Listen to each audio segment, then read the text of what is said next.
Hello, friends. Welcome back to the channel. I'm the GM Philosopher.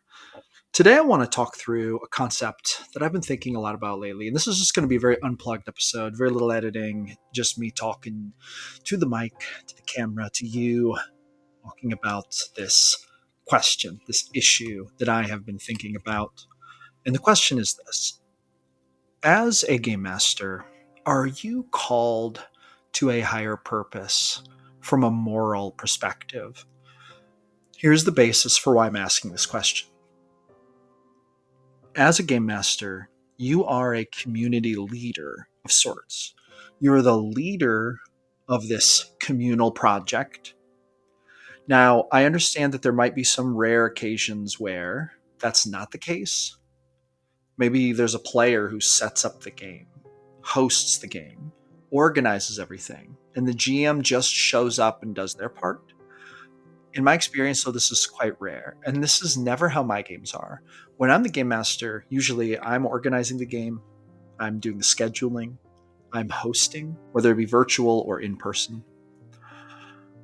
And so there's also an element of like running the game, being in charge of the actual gameplay itself. And when I say in charge, I mean I'm the adjudicator, I'm the world builder, I'm the one who fills in the pixels around the characters. There's a lot that I can do to make this game good, and there's a lot that I could do to ruin it. There's a lot of potential here that I could waste by not taking it more seriously. This is true in a game sense, but this is also true in a community sense. So D&D is a game made up of collective human intellectual art. But it is also a game that is made up of humans getting together. It's an activity where humans get together in a communal nature. Friendship can happen here. Real life can happen here. Like, you might jump on the game chat and the person you usually game with, maybe you are becoming good friends and they tell you something happened in their life.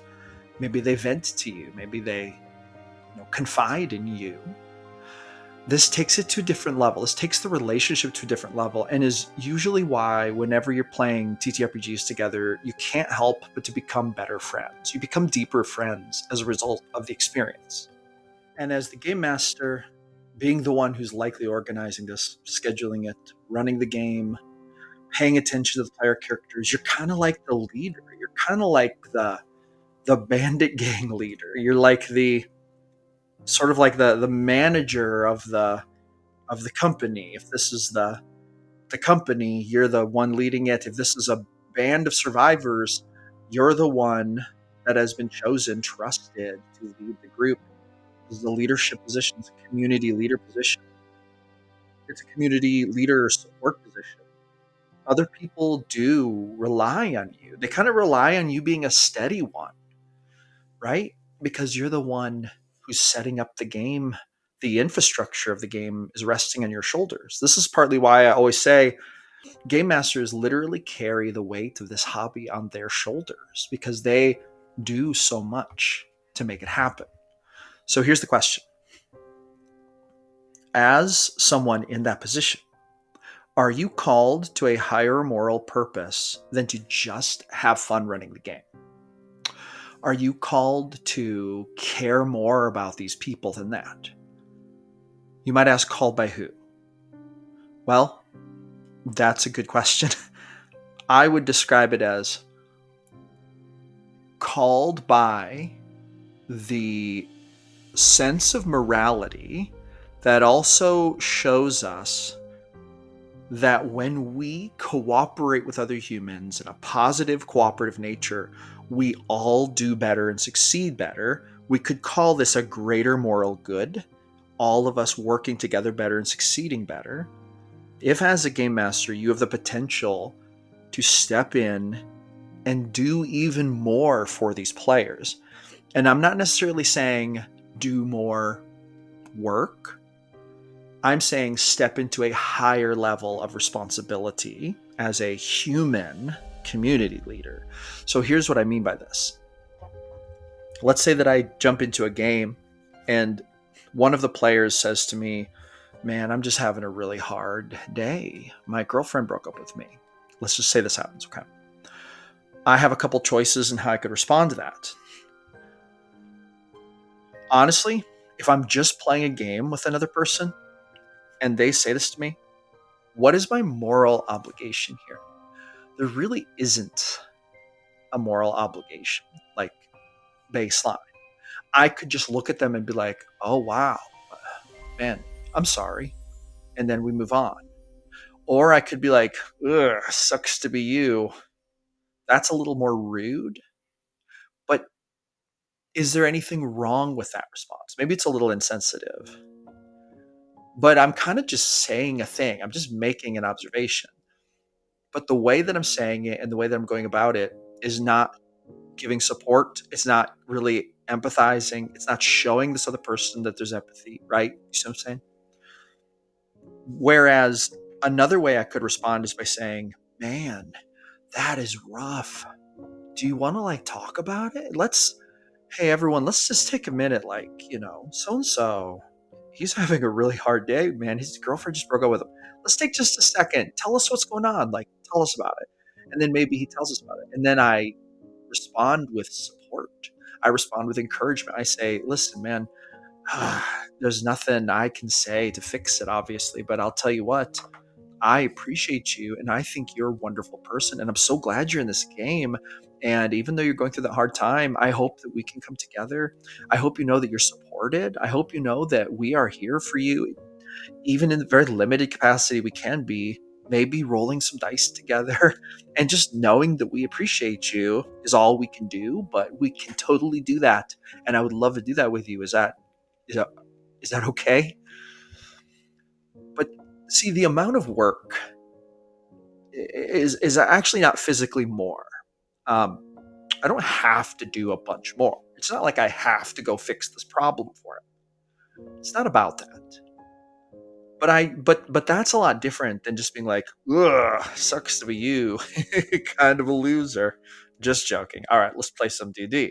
Right? Those are way different responses. See?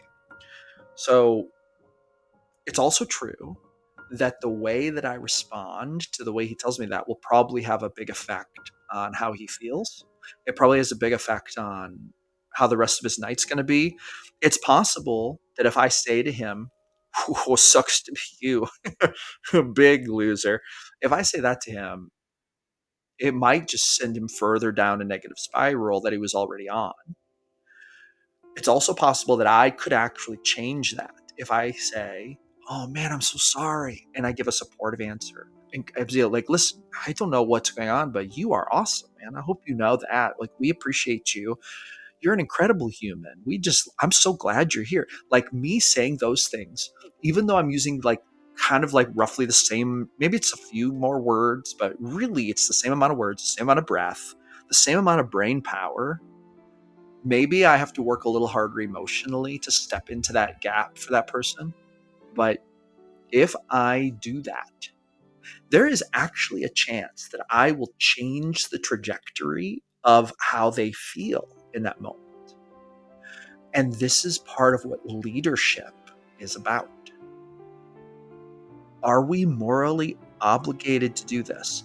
Do we have a responsibility as game masters to be leaders in this sense for our friends that we game with? I'm going to say this. I do not think that you are morally obligated in the sense that I'm going to call you a failure or a bad person if you don't.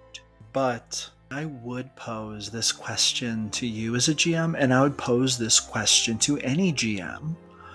Why not?